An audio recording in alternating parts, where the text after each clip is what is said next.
नमस्कार दोस्तों। फेसबुक में पहली बार लाइव हो रहा हूँ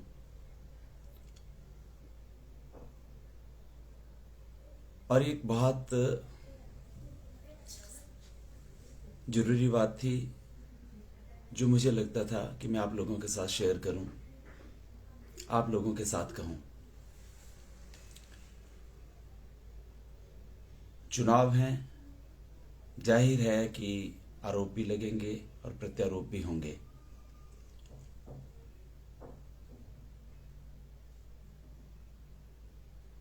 ये कोई बहुत अलग बात नहीं है,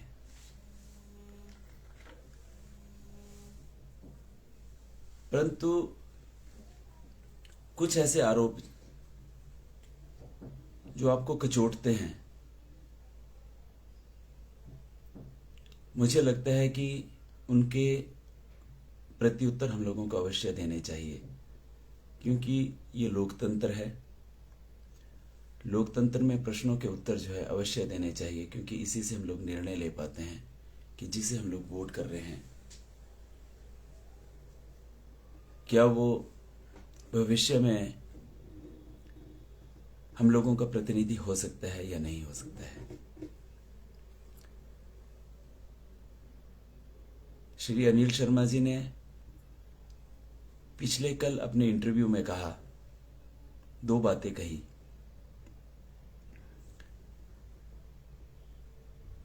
कि मुझे कांग्रेस ने खड़ा किया है, कांग्रेस ने वोट काटने के लिए खड़ा किया है। और दूसरी बात कही कि भारतीय जनता पार्टी के सब कार्यकर्ता उनके साथ हैं।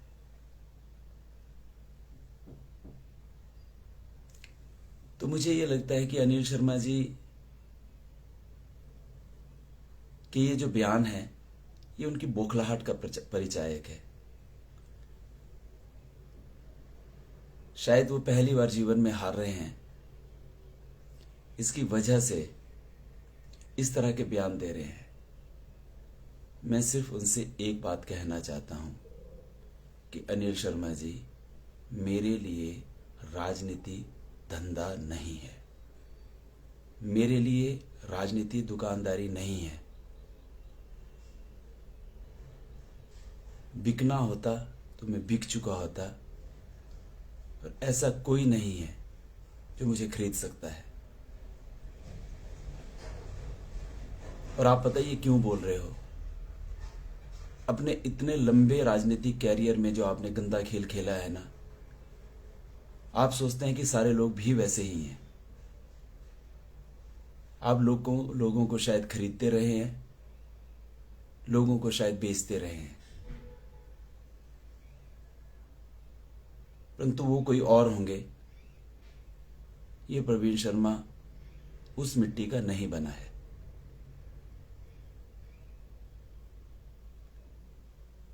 और दूसरी बात, अगर कोई खरीद सकता था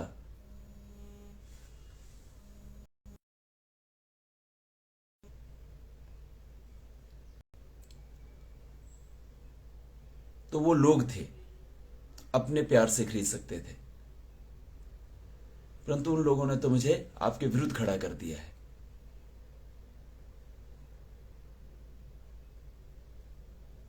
एक और बात आपने कही कि भारतीय जनता पार्टी के सब कार्यकर्ता आपके साथ हैं।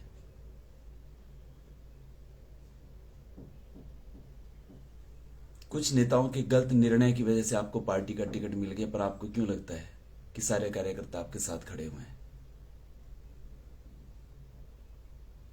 हो सकता है कुछ चंद नेताओं की मजबूरी हो, पर कार्यकर्ता की कोई मजबूरी नहीं है। उसकी वजह मैं बताता हूं। आपने भारतीय जनता पार्टी के इस देश के प्रधानमंत्री को तंज कसे हैं।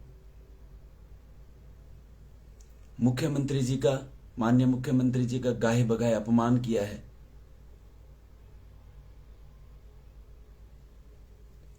कभी भारतीय जनता पार्टी के कार्यकर्ताओं को अपना नहीं समझा।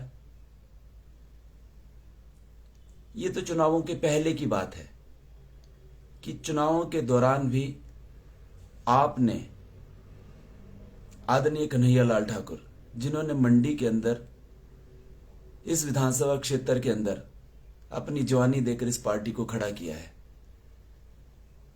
जिनके बारे में शायद ही कोई कार्यकर्ता कुछ कहता हो, उनके बारे में भी आपने कह दिया कि वो किसी और का काम कर रहे हैं।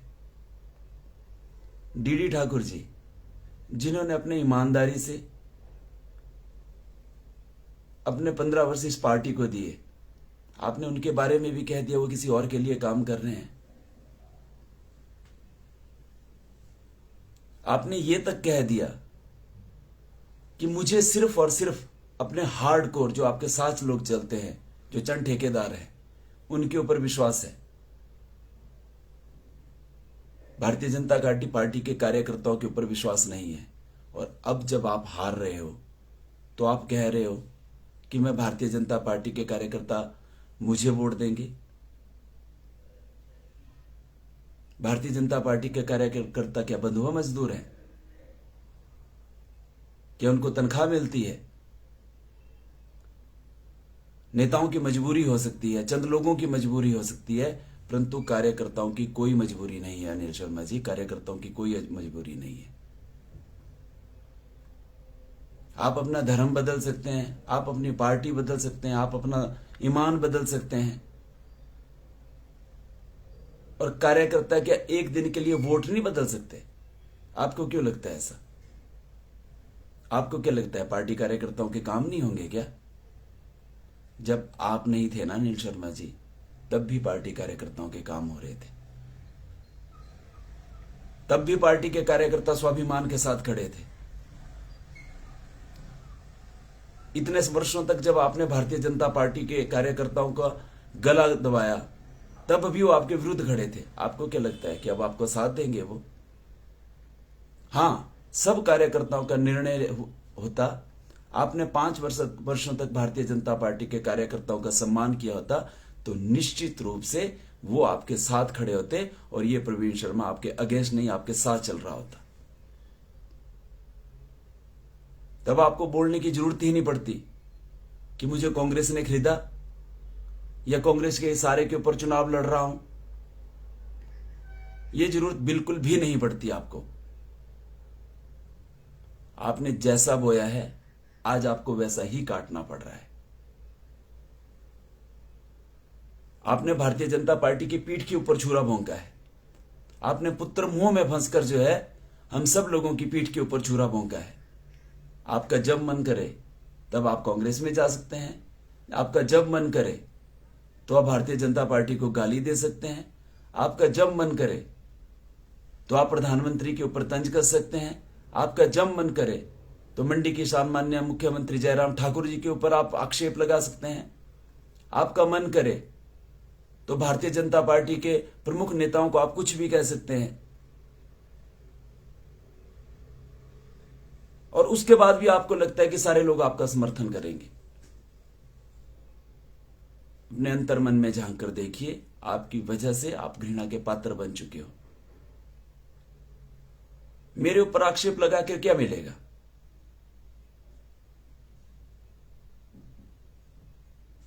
मैं सिर्फ इतना ही कहना चाहता हूं, राजनीति है, राजनीति को स्वच्छ रहने दीजिए। आप लोगों के बीच जाइए और कहिए कि 5 वर्षों तक आपने मंडी की जनता की सेवा किस तरह से की है। बताइए उन लोगों को कि कोरोना के टाइम आप कहां थे, आपने कितने लोगों की सहायता की। बताइए कितने बेरोजगार युवाओं को आप लोगों ने रोजगार दिलाया। बताइए लोगों को कि आपने कौन सी इंडस्ट्री मंडी में लाई।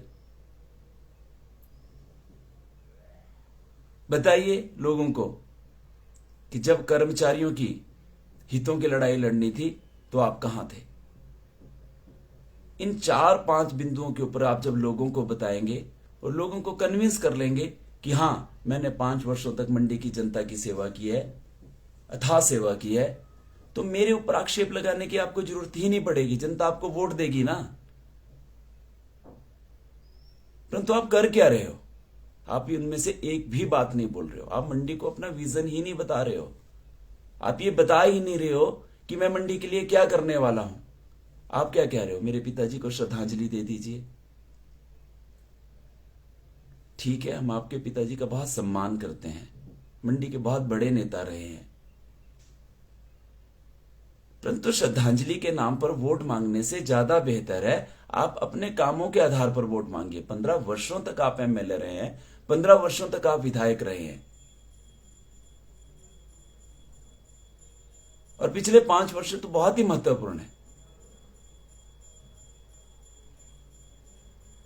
मैं तो सिर्फ इतना कहना चाहूंगा कि आक्षेप लगाकर दूसरों के ऊपर, दूसरों को कटघरे में खड़ा कर दूसरों के ऊपर प्रश्न चिन्ह लगाकर आप राजनीति को अच्छा नहीं बल्कि गंदा कर रहे हो। व्यक्तिगत रूप से मैं आपका सम्मान करता हूं, परंतु किसी भी ऐसे व्यक्ति के ऊपर इस तरह का आक्षेप लगाना कि उसको कांग्रेस ने खड़ा किया है या इसको फलां व्यक्ति ने खड़ा किया है, यह गलत बात है। मेरी शुभकामनाएं आपके साथ हैं, परंतु इस बात का ध्यान अवश्य रखें कि ये मंडी की जनता है और इसको जवाब देना अच्छे से आता है। इन्हीं शब्दों के साथ आप सभी लोगों का धन्यवाद।